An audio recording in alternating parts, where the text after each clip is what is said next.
प्रवासी मजदूरों का लौटने का सिलसिला शुरू हो गया है। अब तक 1 लाख से ज़्यादा प्रवासी मजदूर बिहार में ट्रेनों से लौट चुके हैं।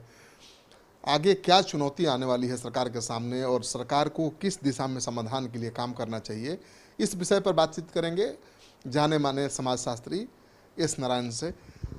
सर, आपको क्या लगता है, अभी क्या आप रीड कर रहे हैं, क्या स्थिति होने जा रही है? देखिए, जो प्रवासी मज़दूर आ रहे हैं वो जब अपने गांव में पहुंचेंगे तो उनका सामंजस्य वर्तमान ग्रामीण परिवेश में नहीं हो पाएगा।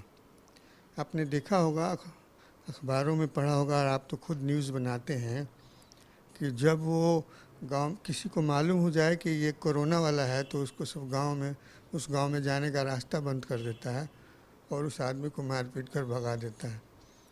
कल ही एक और सज्जन आए थे, वो भी इंटरव्यू लेने के लिए आए थे, तो उनके पास मोतिहारी से फ़ोन आ रहा था कि एक आदमी आया था चेन्नई से ट्रीटमेंट करा के, और वो वहाँ के आ गया, वहाँ से कोरोना का जो रूल्स है, कितने समय उसको रहना है क्वारंटाइन में, वो सब रहा, वो करके अपने घर में रह रहा था।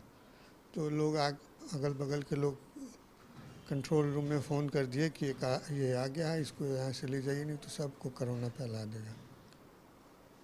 तो एम्बुलेंस आ गई उनके यहाँ, और तब वो फ़ोन कर रहे हैं कि अब हमको नहीं जाना है क्योंकि हम तो किडनी के पेशेंट हैं, अभी ट्रीटमेंट करा के आ रहे हैं। लेकिन अंततः इतना दबाव पड़ा कि पुलिस आकर उनको ले गई। तो इससे जो सामाजिक संबंध है, जो सामाजिक समरसता है, वह तो बिगड़ रही है। तो ये जब कॉन्फ्लिक्ट जब बढ़ेगा तो इस कॉन्फ्लिक्ट का रिज़ल्ट क्या होगा, इस कॉन्फ्लिक्ट को कैसे हम संभालें, उस दिशा में कोई काम नहीं हो रहा है। लॉ एंड ऑर्डर मेंटेन करने के लिए काम हो रहा है, लेकिन जो सोशल रिलेशनशिप है, सोशल इंटरेक्शंस है, उसके लिए काउंसलिंग की ज़रूरत होती है। वो काउंसलिंग नहीं हो रही है, उस काउंसलिंग को जनरेट करना पड़ेगा, अदरवाइज़ ये इतना ज़्यादा बिगड़ जाएगा सामाजिक व्यवस्था कि उसको फिर संभाल पाना मुश्किल होगा। तो ये सोशल सिस्टम को और सोशल इंस्टीट्यूशंस को बचाने की ज़रूरत है। उसके लिए एक मैकेनिज़्म डेवलप करें, एक पॉलिसी बनाएं, शॉर्ट टर्म पॉलिसी बनाकर उसको इम्प्लीमेंट करना होगा। मजदूर जिस तरह से आ रहे हैं लाखों की संख्या में, ये कितनी बड़ी चुनौती हो, उनको रोजगार देना, उनको क्वारंटाइन में रखना, उनके लिए खाने पीने की व्यवस्था? ये बहुत बड़ी चुनौती है, क्योंकि मज़दूर कोई भी क्वारंटाइन में रहना नहीं चाहता है। जो उतने दूर से आता है वो चाहता है कि जल्द से जल्द घर पहुंच जाए।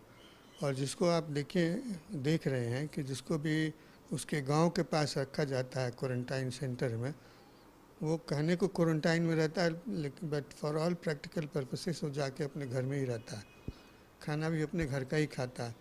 तो वो इन्फेक्शन जब बढ़ना शुरू होगा तो फिर ये बहुत मुश्किल हो जाएगा कंट्रोल करने के लिए।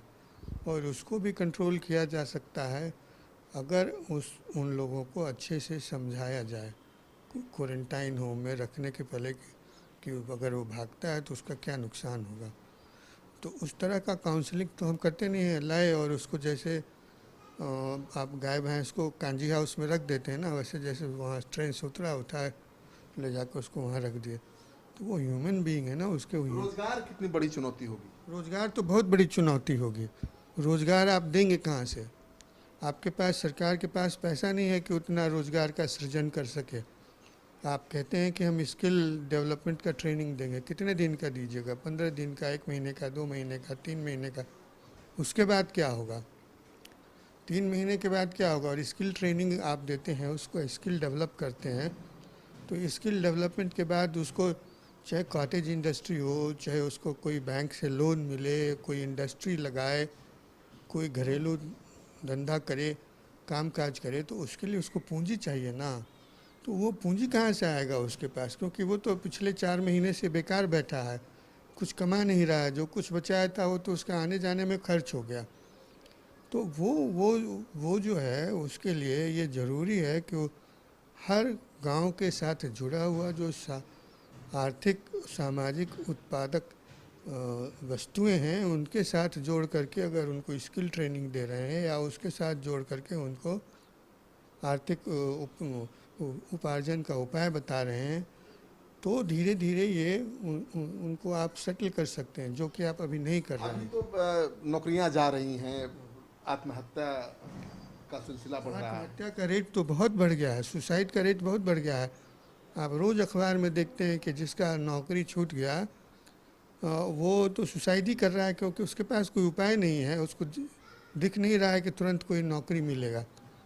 तो ये बहुत बड़ी समस्या सामने आ रही है। इसको कैसे करके संभालेंगे, ये लोग को अभी इसमें इस दिशा में कार्य करने की ज़रूरत है, जो ठोस कार्य होना चाहिए। आदिवासी नहीं संक्रमित हो रहे हैं, रांची में ज़्यादा संक्रमण है, बोकारो में है, जमशेदपुर में है, शहरों में है, लेकिन झारखंड के आदिवासी इलाकों में देखिए तो कोई संक्रमण के मामले सामने नहीं आए हैं।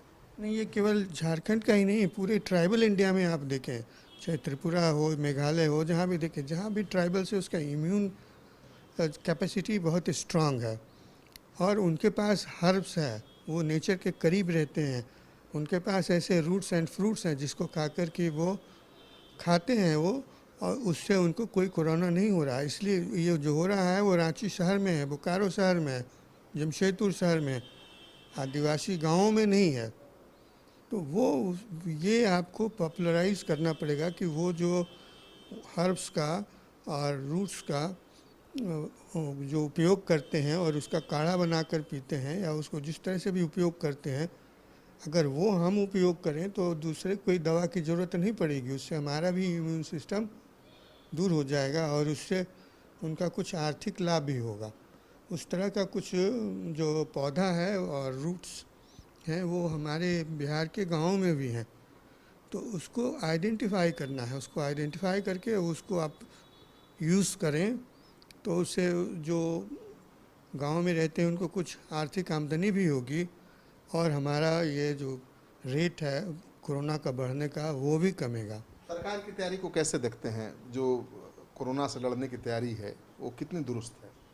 देखिए, सरकार की जो योजना है वो एक योजना बिल्कुल सिस्टमेटिक जैसे बनाते हैं उस तरह से बना करके उसको वो चला रहे हैं, लेकिन ये तो एक महामारी है और इस तरह की महामारी पहले नहीं आई है। तो इसके साथ जो जिन चीज़ों की आवश्यकता है उन चीज़ों के अनुरूप उन योजनाओं का स्वरूप बनाना होगा, तभी ये सफल होगा। तो आप सुन रहे थे एस नारायण को। जी हाँ, जाने माने समाजशास्त्री हैं, समाज को समझते हैं करीब से, और पूरे देश में जो भी परिवर्तन आ रहा है समाज के हाव भाव में, आचार में, उनकी समझ में, उसका बारीक अध्ययन करते हैं। तो ये बता रहे हैं कि आदिवासियों से सीखने की ज़रूरत है, जो कोरोना से अभी भी संक्रमित नहीं हैं, जो कोरोना को पूरी तरह से मात दे रहे हैं। वो क्या खाते हैं, वो क्या पीते हैं, उस फूड को ज़्यादा पॉपुलराइज करना चाहिए, तभी हमारा देश बच पाएगा।